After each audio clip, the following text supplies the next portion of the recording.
నిజంగా కూడా నంద్యాల గర్వించదగ్గ విషయం. కోట్ల రూపాయలు, వేల కోట్ల రూపాయలు సంపాదించినా కానీ దాని తృప్తి సేవ చేసినప్పుడే వస్తుంది. ఈరోజు నంద్యాల ముద్దుబిడ్డ, మా ఆరవేశ ముద్దుబిడ్డ గోళ్ళ రాజేష్ చేస్తున్న సేవా కార్యక్రమాలు చూస్తుంటే నిజంగా కూడా ఆనందం అనిపిస్తుంది.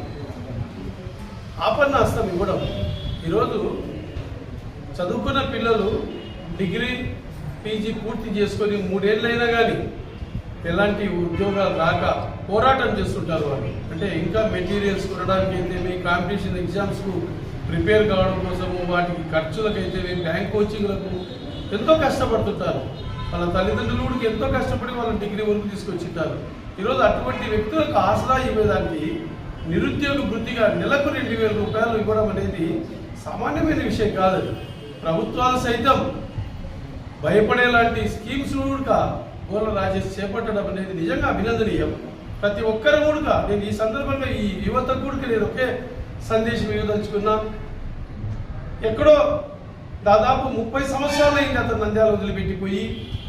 నంద్యాల పుట్టి పెరిగినాము, నంద్యాల పుట్టిన ఆడబిడ్డలైతేమి, తమ్ముళ్ళైతేమి, సోదరులైతేమి ఇబ్బంది పడుతున్న వాళ్ళకు నా వంతుగా ఉడతా సాయంగా అందించాలని ఆయన అందిస్తున్నదని మీరు సద్వినియోగం చేసుకోవాలి.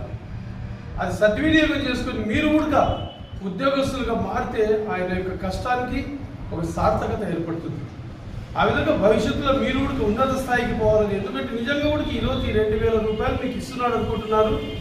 అదొక బ్లెస్సింగ్, భగవంతుని బ్లెస్సింగ్. ఎక్కడో మీరు అతనికి ఎలాంటి రక్త సంబంధం లేదు, ఏ సంబంధం లేకుండా వాళ్ళు మీకు ఇస్తున్నారంటే అతని బ్లెస్సింగ్స్ మీ మీద ఉంటాయి. మీరు కూడా దాని మీద ఉన్నతికి రావాలని. ఈరోజు చూడండి ఎవరు చేస్తారో చెప్పండి. కేవలం రూపాయలు 2 పుల్కాలు పప్పు కర్రీ అంట. రోజు 400 నుంచి 500 మందికి ఇస్తున్నారు. ₹1 రొట్టె పప్పు ఇస్తున్నారు. రోజు 200-300 మందికి ఇస్తున్నారు. అలాగే బిర్యానీ ₹1 ఒక 200-300 మందికి ఇస్తున్నారు. ఈయన కేవలం ఒక 2 నెలల లోపల ఇన్ని కార్యక్రమాలు.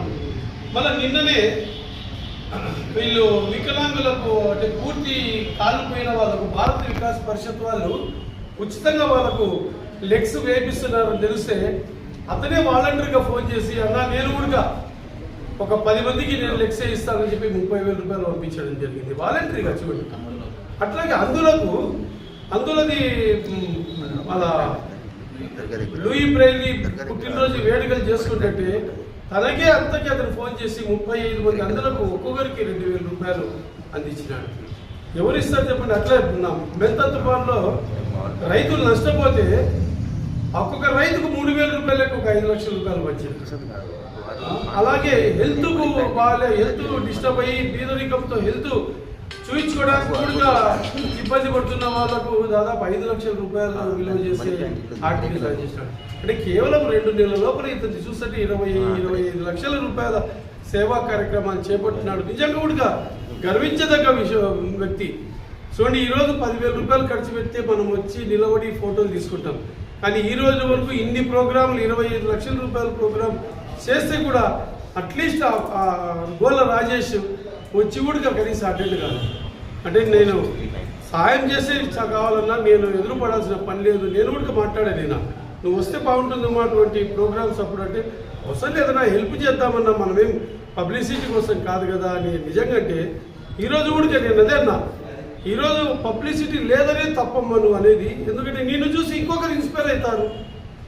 ఈరోజు పబ్లిసిటీ అంటే ఇప్పుడు నేను మాట్లాడుతున్నది కూడా రాజేష్కు పబ్లిసిటీ కాదు. అతను చేస్తున్న సేవా కార్యక్రమాలు చూసి ఇంకొక 10 మంది ఇన్స్పైర్ అయ్యి వాళ్ళు సేవా కార్యక్రమాలు చేయడానికి ముందు వస్తారు. అంటే అది కరెక్టే లేదన్నా, మంచి ఆలోచనే లేదన్నా అన్నాడు. కాబట్టి నిజంగా కూడా ఇటువంటి కార్యక్రమాలు భవిష్యత్తులో కూడా చేయాలా. ఈరోజు అతను రాముడైతే మన నూరు ఆంజనేయుని లెక్క అతనికి సేవా కార్యక్రమాలు చేస్తారు. నిష్కల్మషంగా డబ్బులను వృధా చేయకుండా. నేను ఇప్పుడే ఇక్కడ కూర్చుంటే ఎవరు అడిగితే ఏది చూపించు, నీ డిగ్రీ సర్టిఫికేట్ చూపించు, నీ ఆధార్ కార్డు చూపించు, నీది ఎప్పుడైనా చూపించు, అంత వెరిఫికేషన్. అంటే ఏమో అంత జాగ్రత్తగా చూస్తున్నావు అంటే అతను నన్ను నమ్మి పెట్టినాడన్నా, నేను ₹1 కూడా ఇక్కడ మిస్ కాకూడదన్నా, ఆ పాపం నాకు వస్తుంది అన్నాడు. నిజంగా కూడా ఈ సందర్భంగా 100 కూడా అభినందించాలి. ఎవరు చేస్తారు చెప్పండి. అతను ఆర్థికంగా సాయం చేస్తుంటే ఇది ఇతను ఫిజికల్గా పొద్దు నుంచి మధ్యాహ్నం వరకు ఇదే సరిపోయింది అబ్బాయికి. కాబట్టి నిజంగా కూడా అందరూ అతన్ని హర్షించాలా. మీ అందరూ కూడా అతని వ్యాపారం ఇంకా అభివృద్ధి చెందితే మనకి ఇటువంటి కార్యక్రమాలు చేస్తాడనే ఉద్దేశంతో అతని మీద ఉండాలా. అట్ ది సేమ్ టైం అతను ఇచ్చే ఆ డబ్బులు కూడా మీరు సద్వినియోగపరచుకోవాలని, ప్రతి ఒక్కరూ అభివృద్ధిలోకి రావాలని చెప్పి కోరుకుంటున్నా. అలాగే ఈ సందర్భంగా ఇక్కడికి వచ్చిన మా ఏపీడబ్ల్యూజే జిల్లా జనరల్ సెక్రటరీ ఉస్మాన్ బాషా అయితేమి, town vice president APWJ town vice president Noor బాషాకు కూడా అభినందన తెలియజేస్తున్నా. ఇక్కడికి వచ్చిన విద్యార్థులకు నిరుద్యోగులకు కూడా నా బ్లెస్సింగ్స్ ఇస్తున్నా అని చెప్పి తెలియజేస్తున్నా. జై హింద్. ఈరోజు మంచి గొప్ప శుభదినం. ఎందుకంటే మన గోల రాజన్న గారు నంద్యాల వాసినటువంటి కారణం చేత నంద్యాల ప్రజలకు ఎన్నో రకాలుగా సహాయ సహకారాలు, ఆర్థిక సహాయ సహకారాలు అందిస్తున్నారు. మనం గతం నుంచి చూసుకున్నట్టయితే ఎన్నోసార్లు చెప్పాము, ఎన్నో కార్యక్రమాలు చెప్తా ఉన్నాము. దాదాపు 3 నెలల నుండి కూడా ఎక్కువ, దాదాపు 3 నెలలకు పైగా ఎన్నో సేవా కార్యక్రమాలు చేసుకుంటూ వస్తున్నారు మన రాజన్న గారు.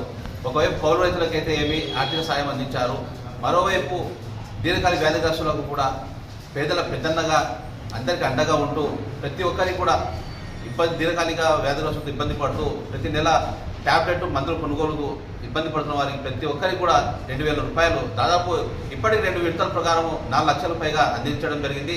మరి ఈ నెల 3వ విడత కూడా దీర్ఘకాలిక వ్యాధిగ్రస్తులకు అందించడం జరుగుతుంది. మరి ఇక్కడ మన నిరుద్యోగ వికాస అభివృద్ధి 2022 డిగ్రీ పూర్తి చేసినటువంటి యువకులు ఎవరైతే ఉంటారో 3 ఏళ్ల పాటు, అంటే ఇప్పుడు 2025కు 3 ఏళ్ల పాటు ఎలాంటి ఉపాధి లేక ఉంటారో వాళ్ళందరినీ గుర్తించి ఇంకా వాళ్ళ అవసరాలు కావచ్చు, వాళ్ళ చదువు ఉన్నత స్థాయికి పోయేందుకు కూడా సహాయంగా ఉండేందుకు అన్నగారు ప్రతి నెల 2,000 రూపాయలు అందిస్తున్నారు. ఈరోజు నిరుద్యోగ వికాస అభివృద్ధి సందర్భంగా 2,000 రూపాయలు ఈరోజు 2వ విడత అందిస్తున్నాము.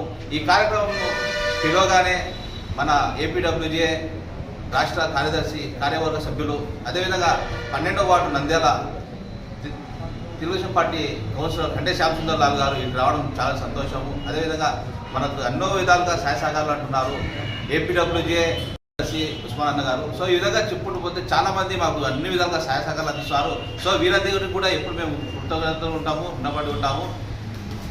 ధన్యవాదాలు. పేదవాళ్ళ కన్నా సాయం చేసే చేతులు మిన్నా అని నంద్యాల వాసి ప్రముఖ పారిశ్రామికవేత్త, సామాజికవేత్త గోళ్ళ రాజేష్ గారు నంద్యాలలో పలు సేవా కార్యక్రమాలను నిర్వహిస్తున్నారు.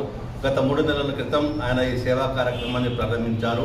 కౌలు రైతులు మెంతా తుఫాను వల్ల నష్టపోయిన కౌలు రైతులకు ఒక్కొక్కరికి దాదాపు 3,000 రూపాయలు చొప్పున 200 మందికి 6 లక్షల రూపాయలు ఆయన సహాయం చేస్తూ మొదటి విడతగా ప్రభుత్వం కూడా చేయని సహాయం ఆయన చేయడం జరిగింది. అలాగే దీర్ఘకాలగ్రస్తులకు, వ్యాధిగ్రస్తులకు, అలాగే వాళ్ళకు మందులకు ఉండవు, కొన్ని సంవత్సరాలుగా వాళ్ళు దీర్ఘకాలంతో బాధపడుతుంటారు. అటువంటి వారికి ప్రతి ఒక్కరికి నెలకు 2,000 చొప్పున ఇప్పటికీ 2 విడతలుగా దాదాపు 200 మందికి 4 నుండి 5 లక్షల రూపాయల ఆర్థిక సహాయం చేయడం జరిగింది. ఈ నెల 3వ విడత కూడా ఇస్తున్నారు. అలాగే గత నెల ఈ నిరుద్యోగ భృతి కింద 2022లో ఎవరైతే డిగ్రీ పూర్తి చేసి ఉంటారో వారికి తన వంతు సహాయంగా ఒక 2,000 రూపాయలను, అంటే వారి ఖర్చులకైతేనేమి, వాళ్ళు పబ్లిక్ ఎగ్జామ్స్కి ఏమన్నా కాంపిటేటివ్ ఎగ్జామ్స్కి తయారు చేయడానికి పుస్తకాలు కొనుగోలుకైతేనేమి 2,000 చొప్పున దాదాపు గత నెల 30 మందికి, ఈ నెల కూడా ఒక 20 మందికి, మొత్తం 50 మంది దాకా 2,000 చొప్పున 1 లక్ష రూపాయలు వారు కూడా ఆర్థిక సహాయం అందజేస్తున్నారు. అలాగే పేదలకు ఎవరు ఆకలితో ఉండకూడదని ఎస్పీఐడి సార్ నంద్యాలలో ఎట్లయితే రొట్టె పప్పు కేంద్రం పెట్టినాడో అలాగే ఈయన కూడా మున్సిపల్ కార్యాలయం పక్కన దాదాపు ప్రతిరోజు మధ్యాహ్నం 12:30 గంటల నుంచి 3 గంటల వరకు 400 మంది దాకా రూపాయికి 2 పుల్కాలు కర్రీ అయితేనేమి, అలాగే వెజిటబుల్ పలావు, వెజిటబుల్ కర్రీ, అలాగే జొన్న రొట్టె పప్పు రూపాయికి ఇస్తున్నాడు. కాబట్టి ఇది నిరంతరం కొనసాగుతుంది. కాబట్టి గోళ్ళ రాజేష్ గారు నంద్యాల ప్రజలకు పలు సేవా కార్యక్రమాలు చేస్తున్నారు. ఆయన అభినందనీయులు. మన నంద్యాల పట్టణ ప్రజల తరఫున ఆయనకు మనము ధన్యవాదాలు తెలుపుకుంటున్నాము. అలాగే ఈరోజు మన ముఖ్య అతిథిగా శ్యామ్ సుందర్ లాల్ 12వ వార్డు కౌన్సిలరు, అలాగే మన ఏపీడబ్ల్యూ రాష్ట్ర కార్యవర్గ సభ్యులు కూడా ఇక్కడ హాజరయ్యారు.